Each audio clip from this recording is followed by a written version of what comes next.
There's his antlers right there. He has no idea that I'm here.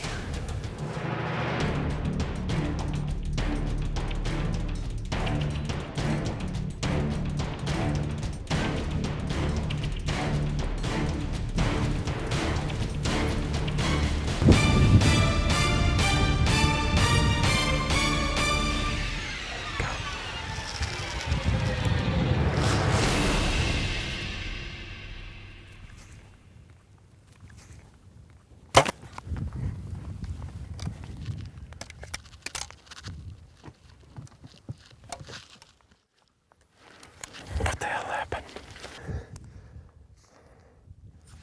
Oh, hell, he's right there.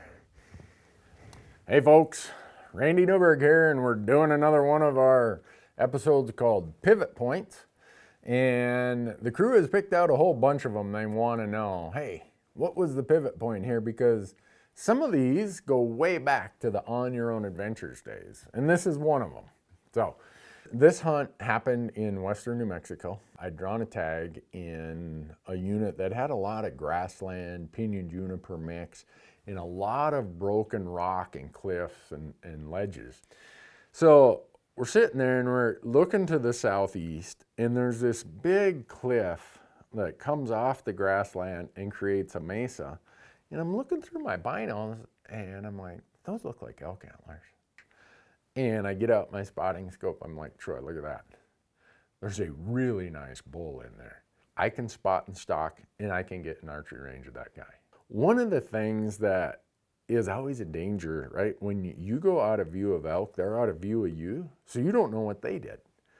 Well, we go around this big knob, we drop off the cliff, and we come up, and unfortunately, the bull had got up because now it's late afternoon and they're up feeding again.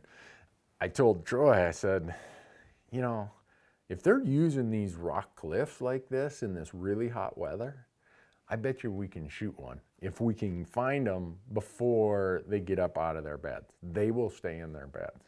When I realized in these grasslands, these elk are using little rock ledges for cover. That's how they're getting out of the sun. There isn't necessarily enough cover from the pinyon juniper to give them the cover they need, or maybe not the benefit of however they want to orient themselves to the wind. And once they find those places of comfort, they're going to stay there. But that little tidbit, that what might seem as a failure the night before, really was a learning experience that I could say, all right, here's what I can take from that.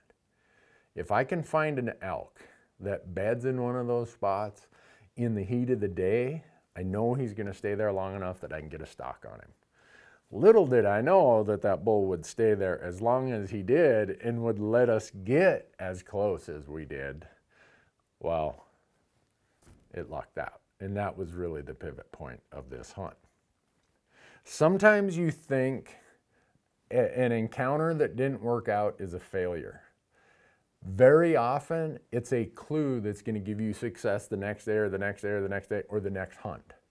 So don't ever think that an encounter that maybe doesn't come together the way you want was a waste of your time. It sure wasn't in that case down in New Mexico. So hopefully you like these pivot points that we're doing. Like I said, somewhere down here or up here, there's a link where you can watch the entire episode. And we're going to do mostly the elk ones to start with. And we're going to do some of them where we didn't have success. Because I think about the ones where we didn't have success probably more than I think about the ones where we had success.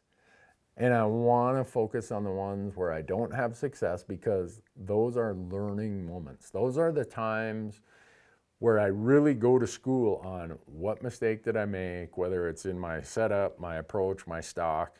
But very often it might be where I selected my camp or the fact that I didn't give myself enough options or whatever. So thanks for watching. Really appreciate you being here.